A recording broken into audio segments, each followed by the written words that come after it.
Dans la vie, il y a deux grands mystères, l'amour et l'argent.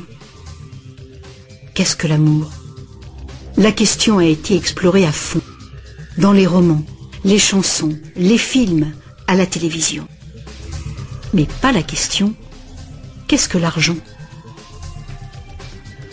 La théorie de l'argent n'a jamais inspiré de film à grand succès, et ça n'a rien d'étonnant. Rien d'étonnant non plus qu'elle ne soit presque jamais mentionnée dans nos écoles. D'où vient l'argent? La question évoque généralement l'image de la fabrication des billets ou des pièces. En effet, on croit souvent que c'est le gouvernement qui crée l'argent. C'est vrai, mais seulement en partie. Ces symboles en papier et en métal que nous appelons l'argent sont en fait fabriqués par une agence fédérale, la monnaie. Mais la plus grosse quantité d'argent en circulation n'est pas fabriquée par la monnaie. Tous les jours, des montants colossaux d'argent sont créés par des entreprises privées, par les banques. On croit souvent que les banques prêtent l'argent que les déposants leur ont confié.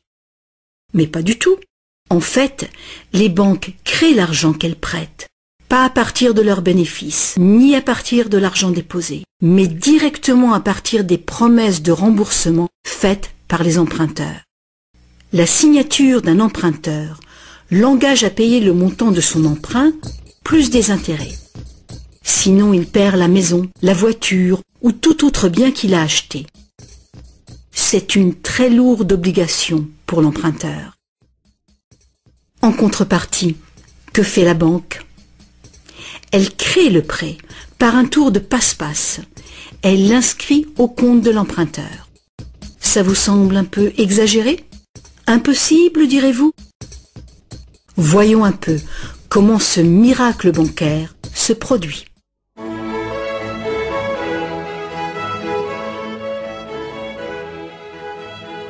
Au fil de l'histoire, l'argent a pris bien des formes. Il fallait simplement que l'argent soit portable et qu'un nombre suffisant de gens soient confiants de pouvoir l'échanger contre des choses de valeur bien réelles, comme de la nourriture, des vêtements ou une maison. L'argent a pris la forme de fèves de cacao, de coquillages, de pierres et même de plumes. L'or et l'argent étaient des métaux attrayants, faciles à travailler. Certaines cultures sont devenues expertes dans ce travail. En frappant des pièces de monnaie, unité standard dont le poids et la pureté étaient certifiés, les orfèvres ont facilité le commerce. Bien vite, pour protéger tout son or, l'orfèvre a eu besoin d'une chambre forte. Les villageois sont venus frapper à sa porte. Ils voulaient louer un peu de place dans cette chambre forte pour garder leur or et leurs objets de valeur bien en sécurité. L'orfèvre a fini par louer tout son espace dans sa chambre forte. La location lui a rapporté un petit bénéfice. Les années sont passées et notre orfèvre a constaté une chose fort importante. Les déposants venaient rarement chercher leurs pièces d'or et ils ne venaient jamais tous en même temps. Il faut dire que les reçus faits par l'orfèvre étaient utilisés sur le marché comme s'ils étaient véritablement l'or qu'ils représentaient. Cet argent papier était plus pratique que les lourdes pièces et les montants pouvaient tout simplement être écrits au lieu d'être comptés laborieusement. Entre-temps, l'orfèvre a commencé une autre affaire. Il s'est mis à prêter son or en demandant des intérêts. Comme les reçus devenaient de plus en plus acceptés à titre de paiement, les emprunteurs ont demandé leur emprunt sous cette forme. Et comme l'industrie prenait de l'expansion, de plus en plus de gens ont demandé des prêts à l'orfèvre. Alors, l'orfèvre a eu une idée plus géniale encore. Il savait que ces déposants venaient rarement chercher leurs pièces d'or. Il a donc pensé qu'il pouvait faire des prêts couverts par l'or de ces déposants. Aussi longtemps que les emprunts seraient remboursés, les déposants n'en sauraient rien. Et l'orfèvre, maintenant plus banquier qu'artisan, feraient de gros bénéfices.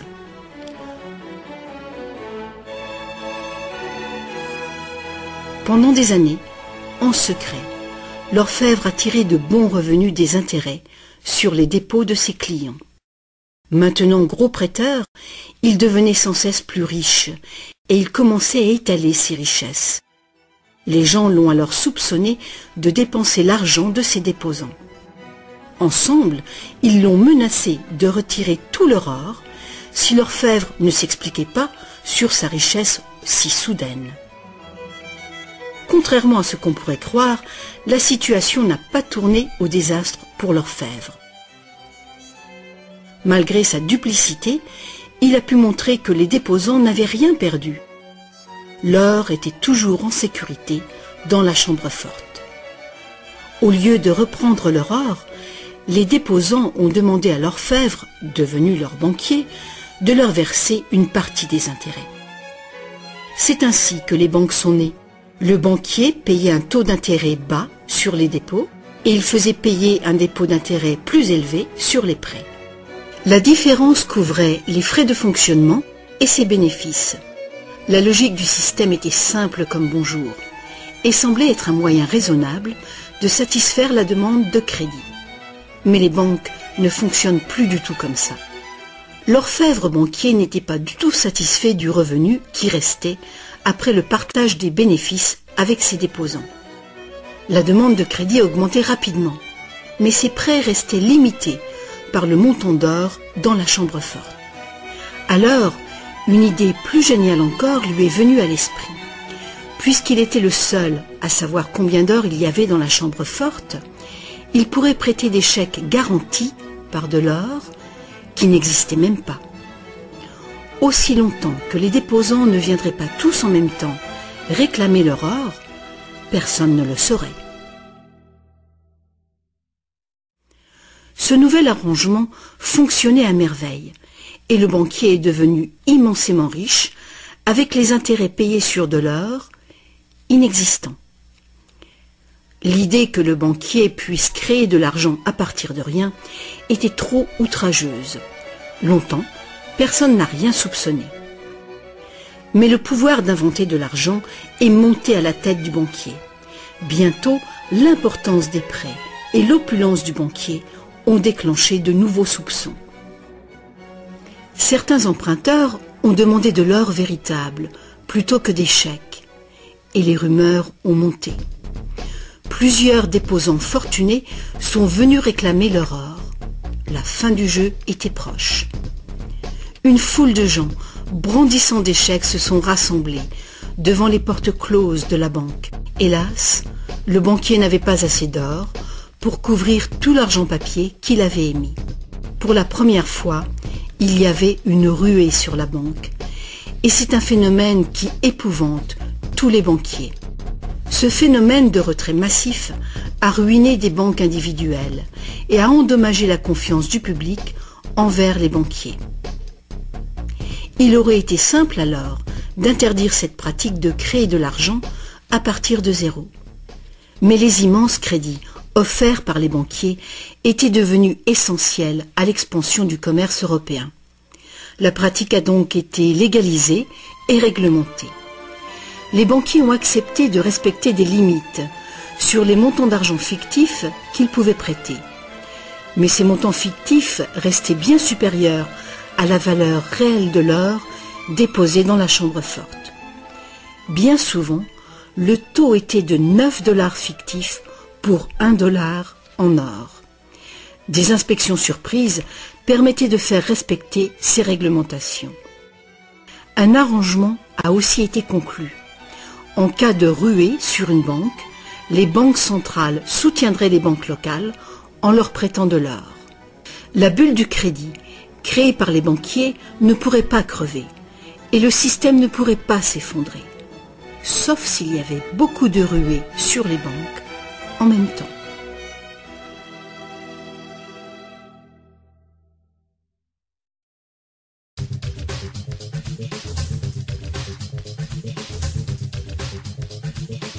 Petit à petit, le système de réserve fractionnelle, soutenu par une banque centrale, est devenu le système monétaire dominant dans le monde.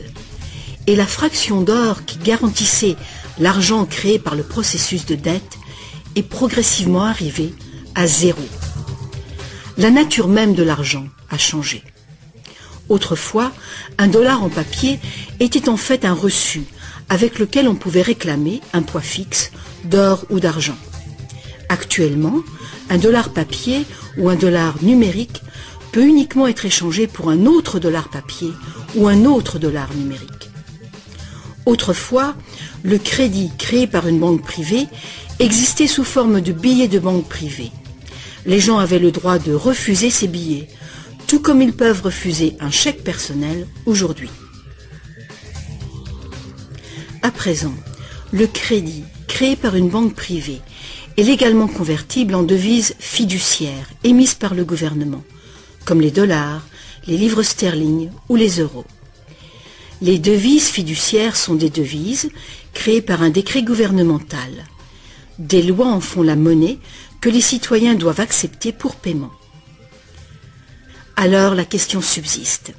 Si les gouvernements et les banques peuvent tout simplement créer de l'argent, combien y a-t-il d'argent dans le monde ? Autrefois, le montant total d'argent était limité par les quantités physiques des éléments utilisés comme garantie. Par exemple, pour créer plus d'argent basé sur l'or, il fallait trouver davantage d'or. À présent, on crée vraiment l'argent à partir de dettes. Chaque fois que quelqu'un fait un emprunt à une banque, de l'argent est créé. Le montant total d'argent qu'il est possible de créer n'a qu'une seule limite réelle, le montant total de la dette.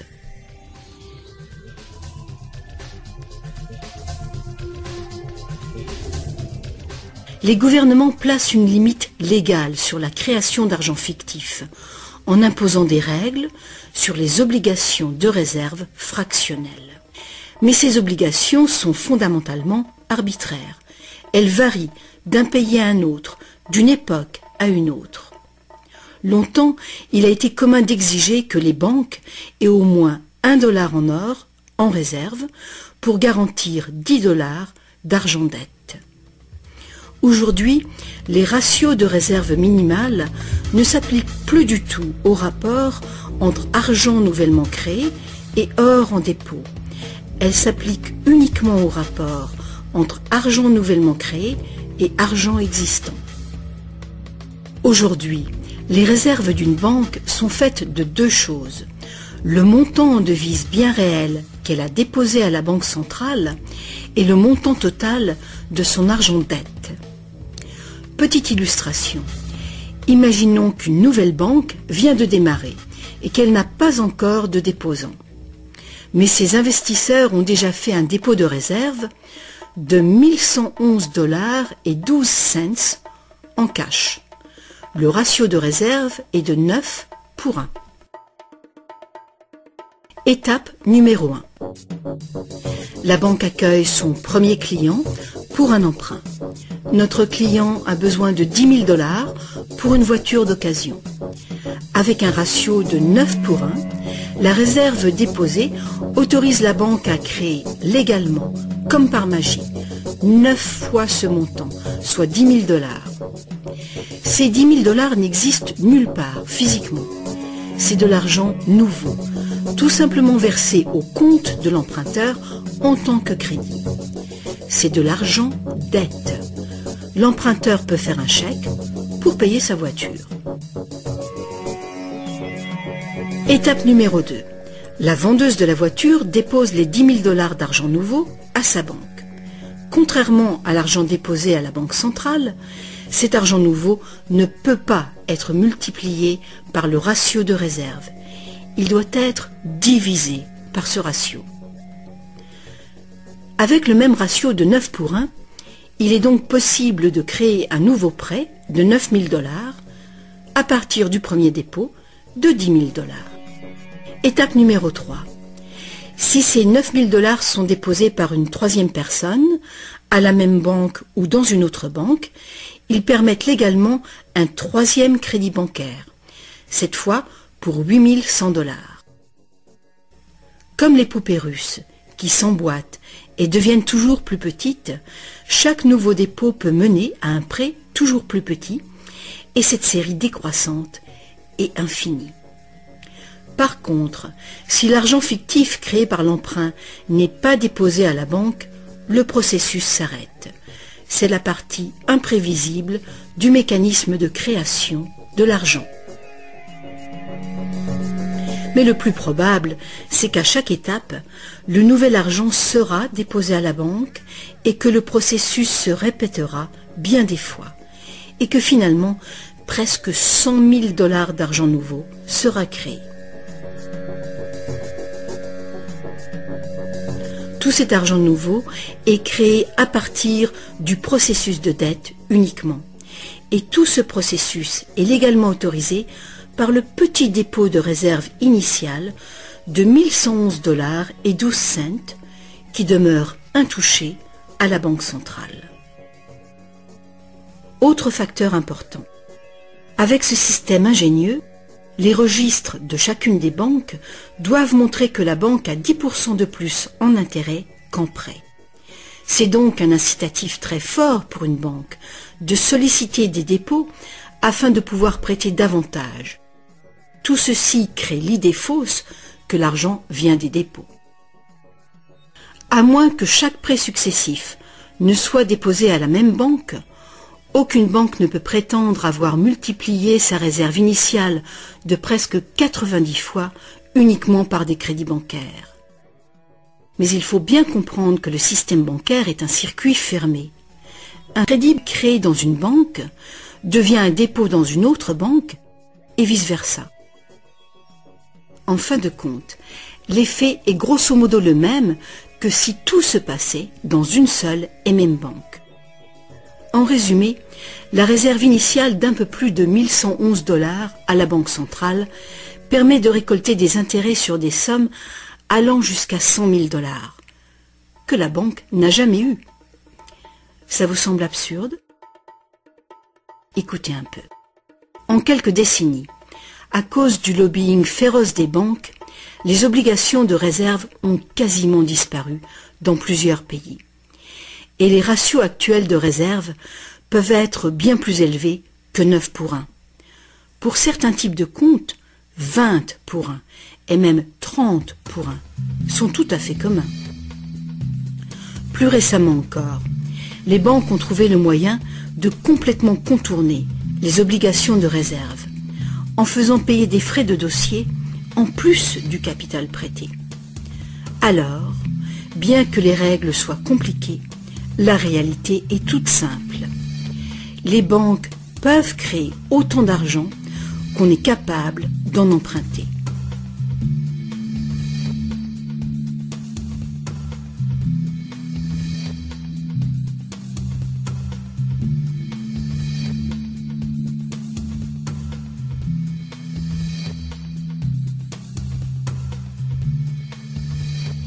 En dépit des images qu'on nous montre, l'argent créé par le gouvernement représente en général moins de 5% de l'argent en circulation. Aujourd'hui, plus de 95% de l'argent a été créé par quelqu'un qui a signé une reconnaissance de dette à une banque. Ces crédits bancaires apparaissent et disparaissent en quantité phénoménale tous les jours, au fur et à mesure que des prêts sont accordés ou remboursés.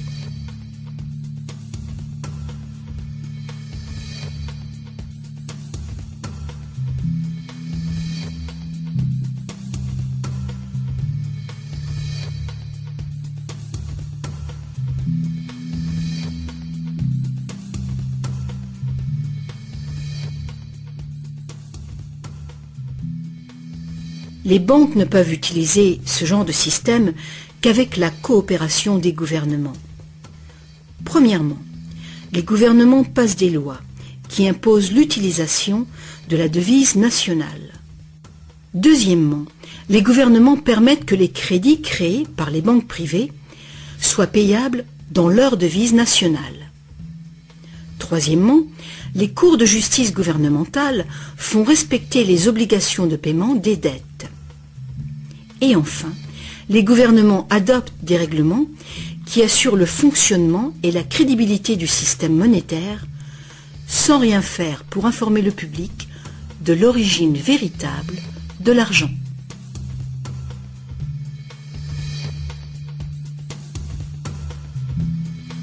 La simple vérité, c'est que quand on signe les papiers d'un emprunt ou d'une hypothèque, la seule chose réelle est notre reconnaissance de dette.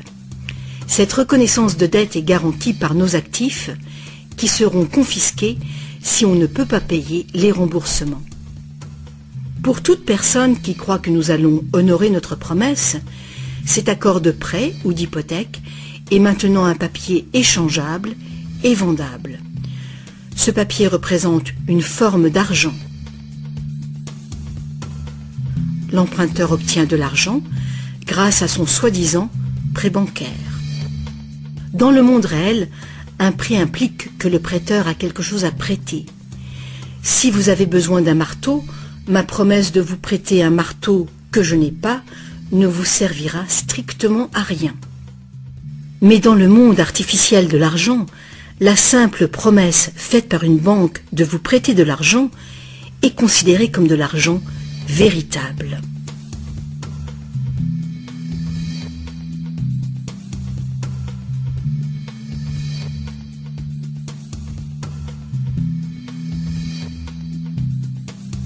Ici encore, la vérité est simple. Sans le document signé par l'emprunteur, le banquier n'a rien du tout à prêter.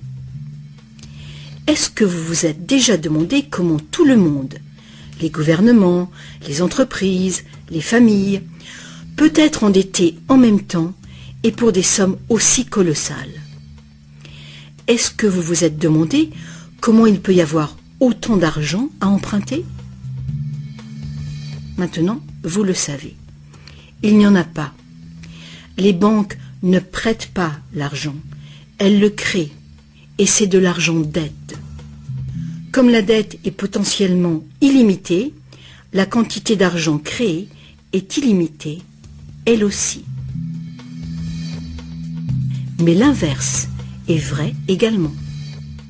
Vous n'êtes pas étonné qu'en dépit de toutes nos ressources, toutes nos inventions et toute notre productivité, nous soyons presque tous si lourdement endettés, aussi bien les gouvernements que les entreprises et les particuliers?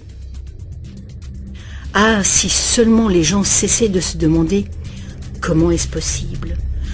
Comment se peut-il que les gens qui produisent toute la richesse réelle soient endettés envers les gens qui ne font que prêter de l'argent, symbole de cette vraie richesse?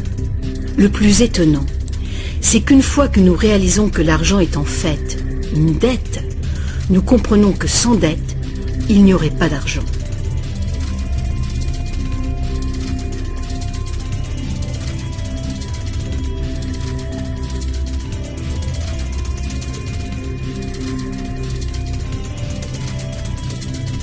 Si toute cette explication est nouvelle pour vous, rassurez-vous, vous n'êtes pas seul.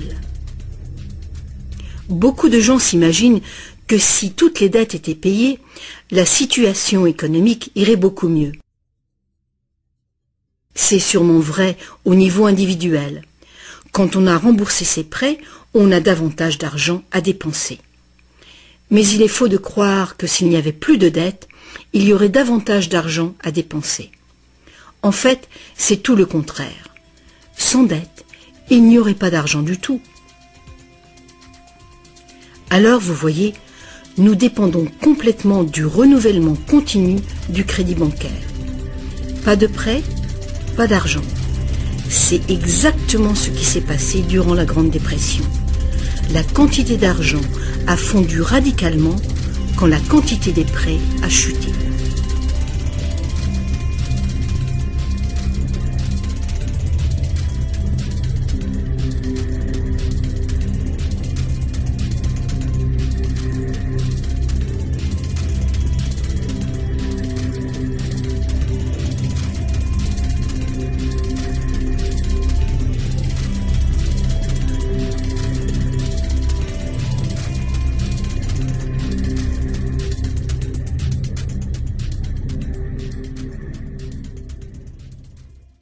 Il faut bien souligner que les banquiers créent uniquement le montant du principal.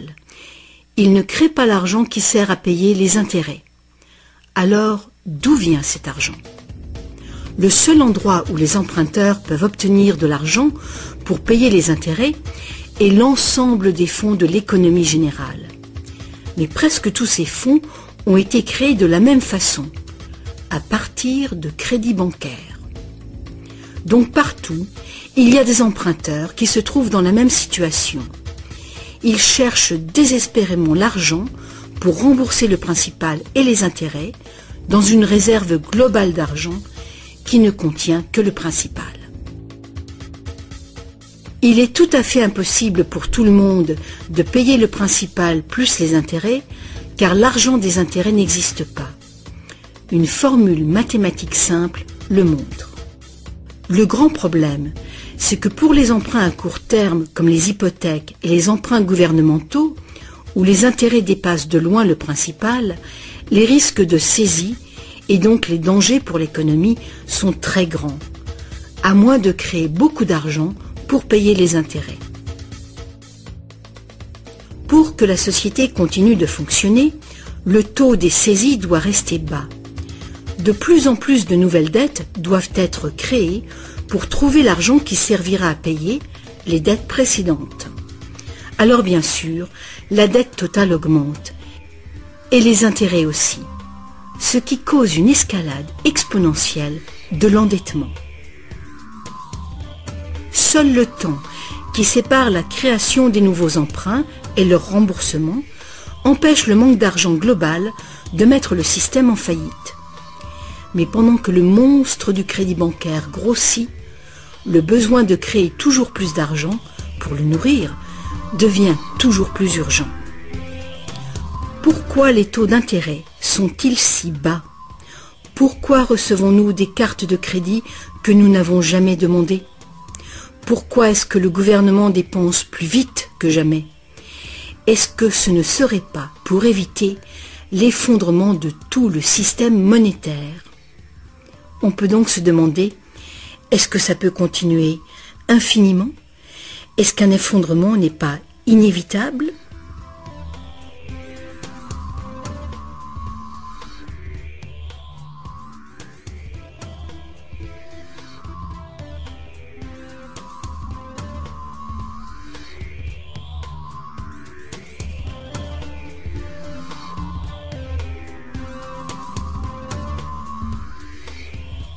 L'argent facilite la production et le commerce. Quand la quantité d'argent augmente, l'argent perd progressivement de sa valeur. C'est l'inflation. À moins que le volume de production et de commerce dans le monde réel augmente proportionnellement pour compenser cette augmentation. Ajoutez à cela que quand on parle d'une croissance économique de 3% par an, par exemple, on pourrait croire que c'est un taux constant. Eh bien pas du tout. Les 3% de cette année représentent plus de matériaux, plus de produits, plus de services que les 3% de l'année précédente, car il s'agit de 3% d'un nouveau total. Ce n'est donc pas une ligne plate, continue, mais une courbe exponentielle de plus en plus raide. Le véritable problème est qu'une croissance perpétuelle de l'économie réelle exige une escalade perpétuelle de la consommation des ressources et de l'énergie. De plus en plus de choses doivent passer de l'état de ressources naturelles à celui d'ordures, année après année, juste pour éviter l'effondrement du système. La situation est grave, très grave. Alors quoi faire? Pour commencer, un concept radicalement différent de l'argent s'impose.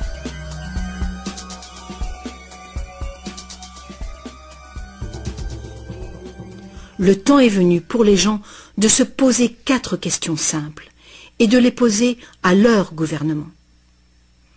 Partout dans le monde, les gouvernements empruntent de l'argent avec intérêt aux banques privées. La dette gouvernementale est une composante majeure de la dette globale. et une énorme partie de nos taxes va au paiement de cette dette. Maintenant, nous savons que les banques créent l'argent qu'elles prêtent et que les gouvernements les autorisent à le faire. Nous savons aussi que les gouvernements créent les devises par décret et qu'ils ont au moins le même droit que les banques de créer leur propre argent. Alors, première question. Pourquoi est-ce que les gouvernements choisissent d'emprunter de l'argent aux banques privées avec intérêt quand ils pourraient créer tout l'argent qu'il leur faut sans intérêt? Deuxième question. Pourquoi créer de l'argent à partir du processus de dette? Pourquoi pas créer de l'argent qui circule en permanence et qui ne doit pas sans cesse être réemprunté pour exister?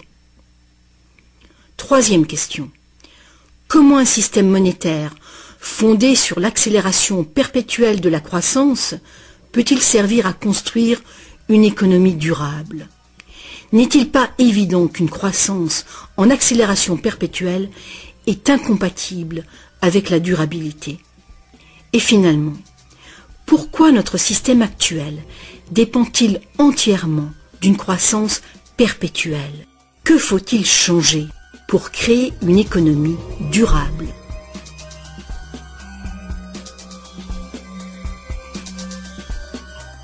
À une certaine époque, faire payer un intérêt quelconque sur un emprunt était qualifié d'usure et était passible de sanctions très sévères, allant jusqu'à la peine de mort.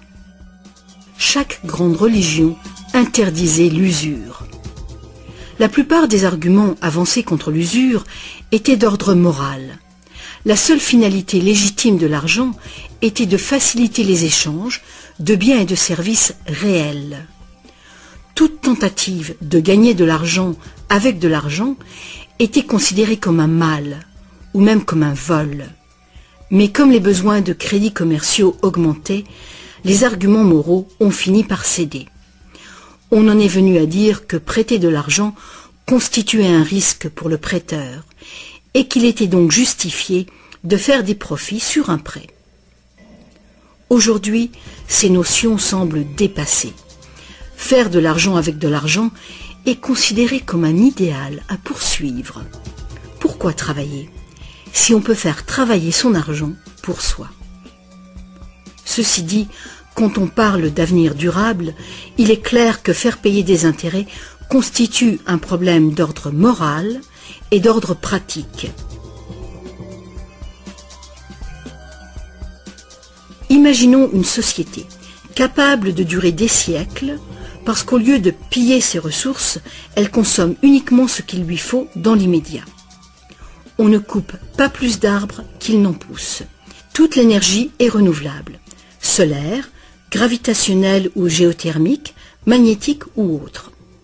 Cette société vit dans les limites de ses ressources non renouvelables, en réutilisant et en recyclant tout. Et la population n'augmente pas en nombre.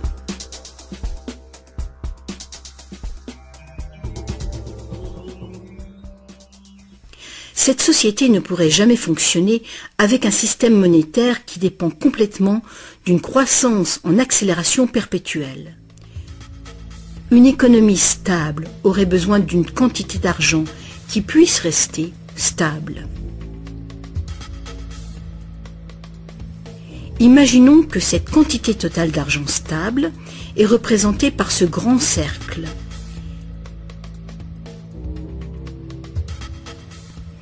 Imaginons aussi que les prêteurs doivent vraiment avoir de l'argent à prêter. Si des prêteurs, à l'intérieur de ce cercle, commencent à prêter de l'argent avec intérêt, leur part d'argent va s'agrandir. S'ils continuent de prêter, toujours avec intérêt, l'argent remboursé, quel sera le résultat? Que l'argent vienne de l'or, d'un décret gouvernemental ou d'une dette, les prêteurs vont s'accaparer la totalité de l'argent. Et après toutes les saisies, toutes les faillites, ils seront propriétaires de tous les biens immobiliers. Pour régler ce problème, il faudrait que les gains résultant des prêts avec intérêt soit distribuée également parmi la population. Une taxation lourde des bénéfices bancaires pourrait être une solution. Mais alors, quel intérêt les banques auraient-elles d'être en affaires? Si nous pouvions un jour nous libérer de cette situation, nous pourrions imaginer les banques comme des services sans but lucratif, qui travailleraient au service de la société. Les banques verseraient des dividendes universels aux citoyens ou prêteraient carrément sans intérêt du tout.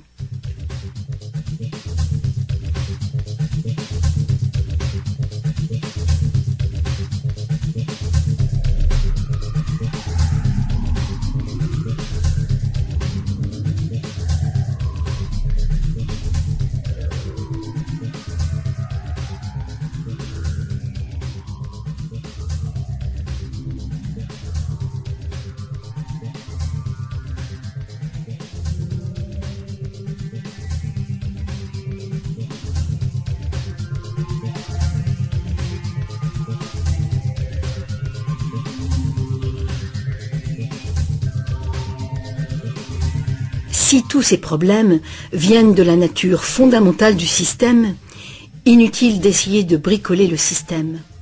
Il faut le remplacer.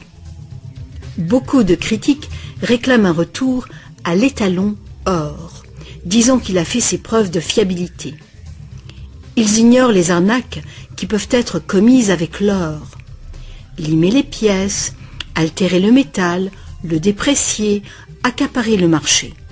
Bref, toutes les pratiques déjà utilisées du temps de l'ancienne Rome qui ont contribué à sa chute. Certains préconisent un étalon argent, car ce métal est plus abondant que l'or, ce qui rend plus difficile le monopole du marché. Mais beaucoup de gens questionnent la pertinence de revenir aux métaux précieux. L'idée de porter de gros sacs pleins de pièces n'enchante personne. L'argent papier, l'argent numérique, le plastique, ou plus probablement l'argent biométrique, seront les moyens d'échange. Et ils présentent ce potentiel de créer de l'argent dette en quantité illimitée. En définitive, si l'or était à nouveau le seul étalon, tous les gens qui n'ont pas d'or se retrouveraient tout à coup sans argent. D'autres partisans des réformes monétaires ont conclu que l'avarice et la malhonnêteté sont les principaux problèmes et qu'il y a sans doute de meilleurs moyens de créer un système monétaire équitable et honnête sans passer par l'argent ou l'or. Des esprits inventifs ont proposé une variété d'options. Beaucoup de systèmes de troc privés créent de l'argent dette, mais ils le font ouvertement, sans intérêt. Un exemple est le système de troc où la dette est exprimée en promesse d'heures de travail. Tout travail est évalué de manière égale, en dollars, qui ont une équivalence en biens réels. Les frais du système sont couverts par des honoraires et non pas par des intérêts. Ce genre de système monétaire peut être mis en place par toute personne capable de concevoir un moyen de comptabiliser et de trouver des participants dignes de confiance. Mettre en place un système de troc local est une bonne mesure de planification d'urgence pour une communauté, même si ce système n'est guère utilisé actuellement. La réforme monétaire, comme la réforme électorale, est un vaste sujet qui exige une volonté de penser autrement et de changer. La réforme monétaire, comme la réforme électorale, ne sera pas facile, car les intérêts puissants qui bénéficient du système feront l'impossible pour conserver l'avantage. Sachant que l'argent n'est qu'une idée, et qu'en réalité, l'argent est uniquement ce qu'on fait de lui, voici une option simple à considérer. Le modèle suivant est basé sur des systèmes qui ont fait leurs preuves en Angleterre et en Amérique, mais qui ont été déstabilisés et détruits par les banquiers et leurs réserves fractionnelles. Pour créer une économie basée sur de l'argent permanent et libre d'intérêt, il suffirait que le gouvernement crée de l'argent et le dépense dans l'économie, de préférence dans des infrastructures durables comme les routes, les chemins de fer, les ponts, les ports et les marchés publics. Cet argent ne serait pas de l'argent dette, ce serait de l'argent valeur, qui aurait la valeur des infrastructures financées. Si ce nouvel argent facilitait une croissance proportionnelle du commerce, il ne causerait pas d'inflation du tout. Mais si les dépenses gouvernementales causaient l'inflation, deux interventions seraient possibles. L'inflation équivaut en fait à une taxe forfaitaire sur l'argent. Que l'argent perde 20% de sa valeur ou que le gouvernement nous taxe de 20%, l'effet sur notre pouvoir d'achat est exactement le même. Vu de cette manière, l'inflation pourrait remplacer la taxation, à condition de rester limitée et d'être utilisée à bon escient.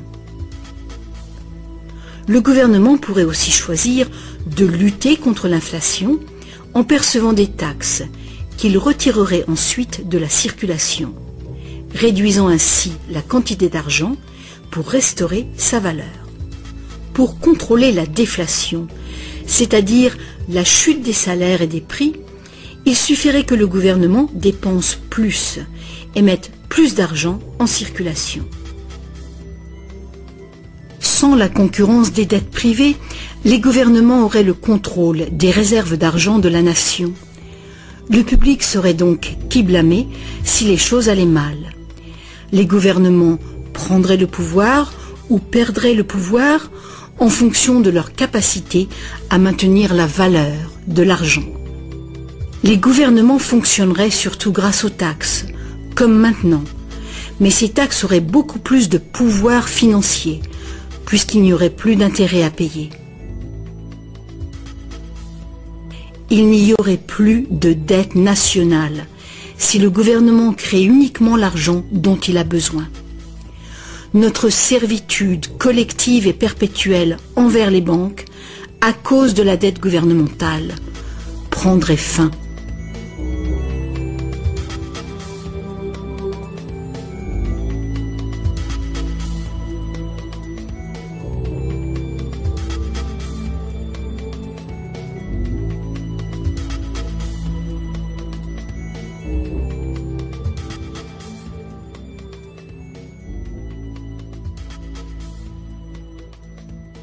On nous a trompés.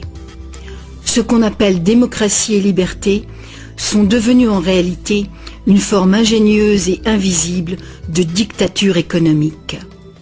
Aussi longtemps que notre société dépendra du crédit bancaire pour son apport d'argent, les banquiers continueront de décider qui reçoit de l'argent ou pas.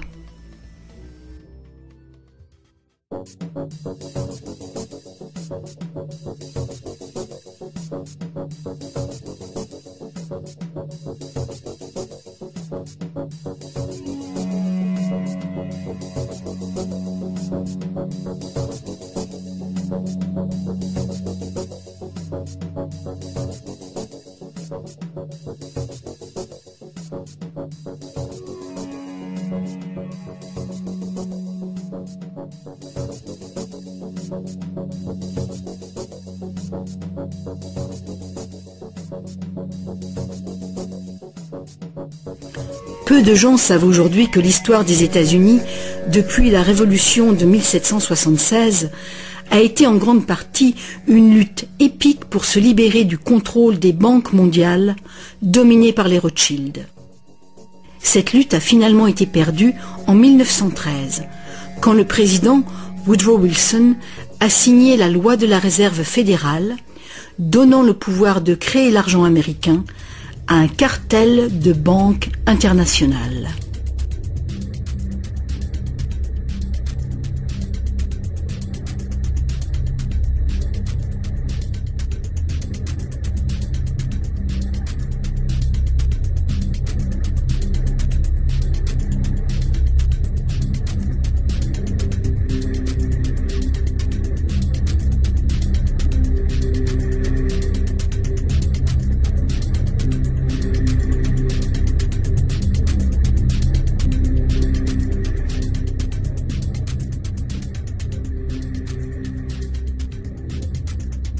Le pouvoir de ce système est profondément ancré et le silence des médias et du monde de l'éducation à ce sujet est profond, lui aussi.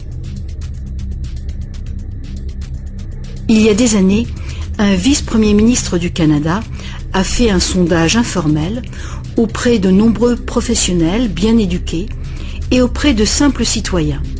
Il a constaté qu'aucun d'eux ne comprenait vraiment comment l'argent était créé. En fait, on peut probablement dire que la majorité des gens, y compris les simples employés des banques, n'ont jamais réfléchi à la question. Et vous ?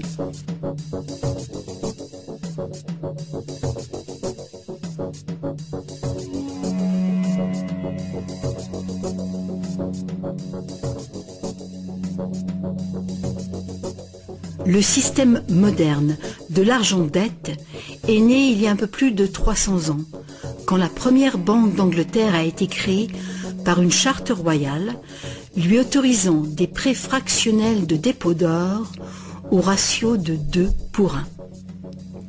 Ce modeste ratio était le premier pas. Le système est maintenant mondialisé. Il crée des quantités virtuellement illimitées d'argent à partir de rien. Et presque tout le monde sur la planète est enchaîné à une dette sans cesse grandissante, qui ne pourra jamais être repayée. Est-ce que tout cela serait arrivé purement par accident?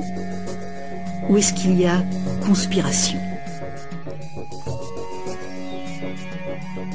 De toute évidence, l'enjeu est considérable.